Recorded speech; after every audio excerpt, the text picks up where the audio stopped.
ಕಾಲುಗಳಿಲ್ಲದಿದ್ದರೂ ಸಂತೋಷವಾಗಿದ್ದಾಳ. ಅವಳ ಸಂತೋಷವನ್ನು ಕಿತ್ತುಕೊಳ್ಳಲು ಏನು ಮಾಡುವುದು? ಹೋಗಿ, ಅವಳು ಹಾಡುವ ನಾಲಿಗೆ, ನೋಡುವ ಕಣ್ಣು, ಕೇಳುವ ಕಿವಿ ಕತ್ತರಿಸಿ ಹಾಕಿ, ಕೇವಲ ಅವಳ ದೇಹದಲ್ಲಿ ಉಸಿರು ಮಾತ್ರ ಉಳಿಸಿ, ಅದಾವ ಬಾಯಲ್ಲಿ ಹಾಡುತ್ತಾಳೋ ನಾನು ನೋಡುತ್ತೇನೆ.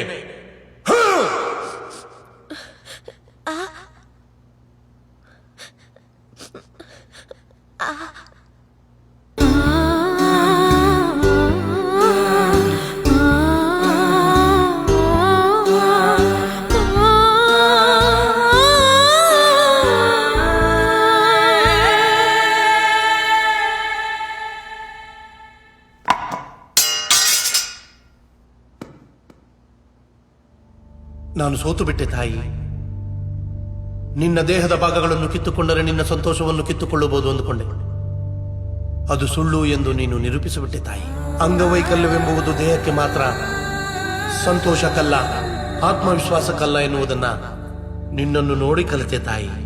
ನನ್ನನ್ನು ಕ್ಷಮಿಸಿಬಿಡು ತಾಯಿ, ನನ್ನನ್ನು ಕ್ಷಮಿಸಿಬಿಡು.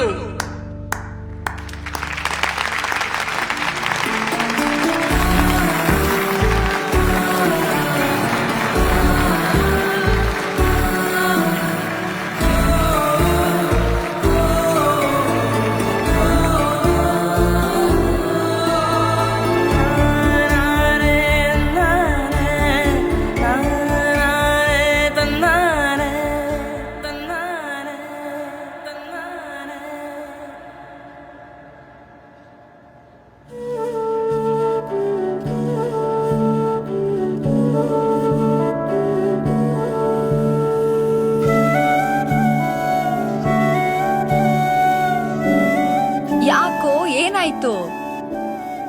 ನನಗಿಂತ ಸಂತೋಷಗಳು ಪರಿಚಯನೇ ಇರಲಿಲ್ಲ ಸತ್ಯ. ಥ್ಯಾಂಕ್ ಯು ಕಣೆ.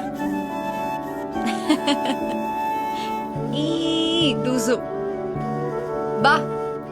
ಒಬ್ಬರನ್ನ ನೋಡಿ ಒಂದು ಇನ್ನೋಸೆಂಟ್ ಸ್ಮೈಲ್ ಮಾಡದೇ ಇರೋಷ್ಟು, ಇನ್ನೊಬ್ಬರನ್ನ ಒಂದು ಚೂರ್ ಪ್ರೀತಿಸದೇ ಇರೋಷ್ಟು ಮನುಷ್ಯ ಭಿಕಾರಿ ಆಗ್ಬಾರ್ದು ಕಣೋ.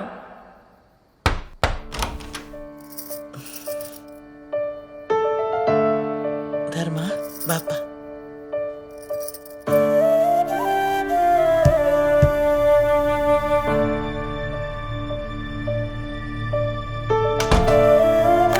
ಅನ್ಪೂರ್ಣ, ಇದೇನೋ ಕಾಣಿಸ್ತಾನೆ ಇಲ್ಲ. ಇಷ್ಟೊತ್ತಲ್ಲಿ ಯಾಕ್ರಿ ಹೊಲಿತೀರಾ? ಸ್ವಲ್ಪ ಹೊಲ್ಕೊಡ್ತೀಯಾ? ಸರಿ. ಧರ್ಮ, ಊಟಕ್ ಬಾಪ.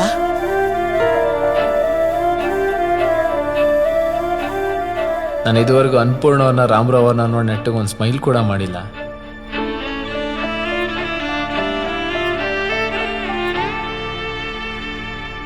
ಬರ್ತೀನಿ.